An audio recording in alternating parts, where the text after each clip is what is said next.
نحمده ونصلي ونسلم على رسوله الکریم اما بعد۔ اہل تشیع کی طرف سے حضرات صحابہ کرام رضوان اللہ علیہم اجمعین، خصوصاً بالخصوص خلفائے ثلاثہ پر بے جا قسم کے اعتراضات کرتے ہیں۔ ان اعتراضات کا نہ کوئی سر ہوتا ہے نہ کوئی پیر، اور خصوصاً حضرت ابوبکر رضی اللہ تعالی عنہ پر بھی 15 قسم کے بے تکے اعتراضات کرتے ہیں۔ اور آج میں ان اعتراضات میں سے پہلے اعتراض کا جواب دے رہا ہوں۔ پہلے زمانے میں یہ اعتراضات کتابوں کے ذریعے کرتے تھے، اور الحمدللہ اہل سنت والجماعت نے ان کے منہ بند کر دیے کتابوں کے ذریعے۔ اب سوشل میڈیا میں آئے روز ہم دیکھتے ہیں مختلف روپ میں آ کر ان کے کوئی مولوی خلفائے ثلاثہ پر، کبھی حضرت سیدنا امیر معاویہ پر، کبھی سیدنا عبداللہ بن عمر پر اور دیگر صحابہ کرام پر اعتراضات کرتے ہیں۔ حضرت ابوبکر رضی اللہ تعالی عنہ کے اوپر جو پہلا اعتراض کرتے ہیں وہ اعتراض یہ ہے کہ ایک مرتبہ حضرت ابوبکر رضی اللہ تعالی عنہ منبر پر تشریف فرما تھے، اور باہر سے حضرات حسنین رضی اللہ عنہما تشریف لے آئے، اور آ کر حضرت ابوبکر رضی اللہ تعالی عنہ کو کہنے لگے کہ آپ ہمارے نانا کے منبر سے اتر جاؤ۔ لہٰذا معلوم ہوا کہ حضرت ابوبکر رضی اللہ تعالی عنہ خلافت کے اہل نہیں تھے۔ اس کا جواب سنیے۔ پہلے ہم حضرات حسنین رضی اللہ عنہما کے عمر کو دیکھتے ہیں۔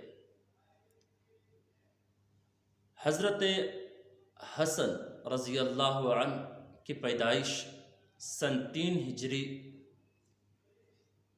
رمضان المبارک کے مہینے میں ہوئی، اور حضرت حسین رضی اللہ تعالی عنہ کی یوم پیدائش وہ 4 رمضان سن 4 ہجری میں ہوئی۔ گویا کہ ان دونوں کے درمیان 1 سال کا فرق ہے، حضرت حسن اور حضرت حسین رضی اللہ عنہما کے درمیان۔ حضرت حسین رضی اللہ تعالیٰ عنہ 1 سال میں چھوٹے ہیں حضرت حسن رضی اللہ تعالیٰ عنہ سے، اور یہ بالاتفاق بالاجماع دور ابوبکر میں، عہد ابوبکر رضی اللہ تعالیٰ عنہ میں ان دونوں کے عمر کم تھے، یعنی یہ کم عمر تھے، چھوٹے عمر کے تھے، تقریباً 6-7 سال کے بالاتفاق، کہ حضور صلی اللہ علیہ وسلم سن 11 ہجری کے ابتدا میں دنیا سے تشریف لے گئے۔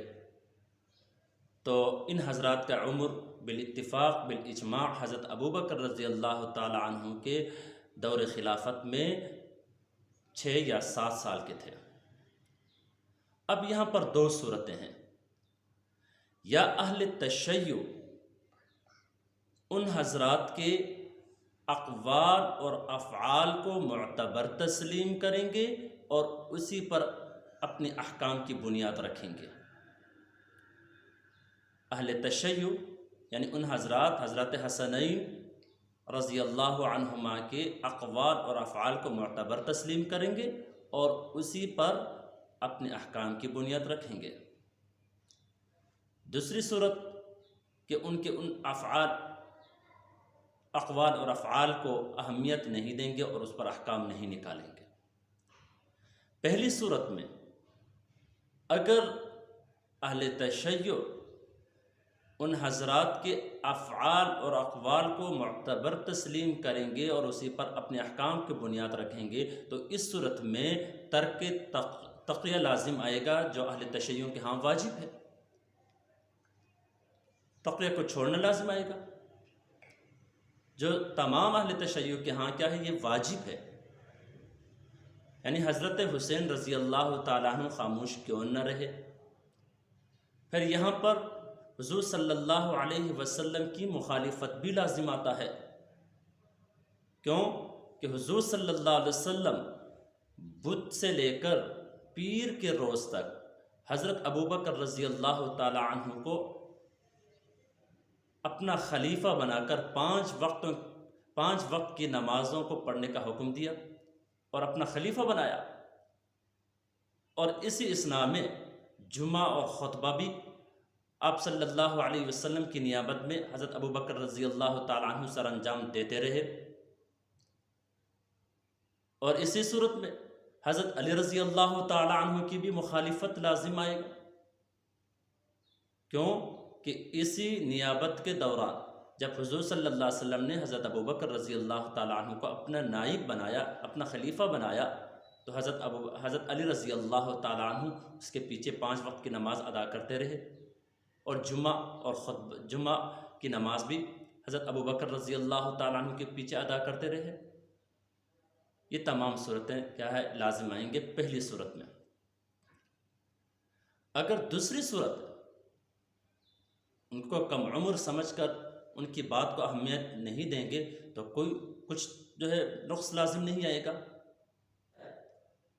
بچوں کی عادت ہے جب وہ اپنوں کی جگہ کسی دوسرے کو دیکھتے ہیں وہ ایسی بات کہہ جاتے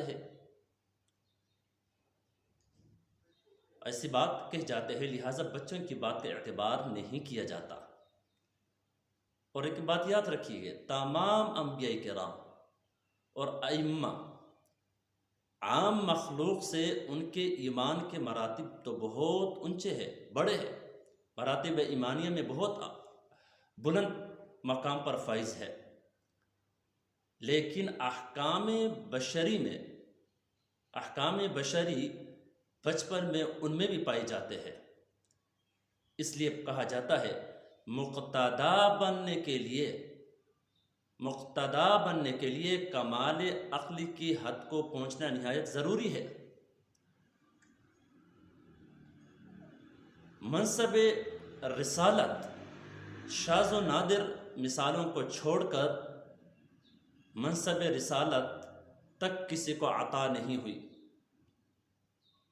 40 سال سے قبل منصب رسالت شاذ و نادر مثالوں کو چھوڑ کر کسی کو عطا نہیں ہوئی۔ اس لیے عربی کا ایک مثل ہے، کہا جاتا ہے الصبی صبی ولو کان نبیا، بچہ بچہ ہی ہوتا ہے اگرچہ وہ نبی ہو۔ تو یہ پہلا اعتراض اہل تشیع کی طرف سے کیا جاتا ہے، اور میں نے اس کا ایک جواب دیا ہے۔ امید کرتا ہوں یہ جواب آپ کو پسند آئیں گے اور آپ اس پر سوچیں گے۔ اللہ رب العزت ہمیں صحابہ کرام کی محبت ہمارے دلوں میں بٹھا دے، اور صحابہ کرام کی عظمت اور احترام کو سمجھنے کی ہمیں توفیق نصیب فرمائے۔ وآخر دعوانا الحمد للہ رب العالمین۔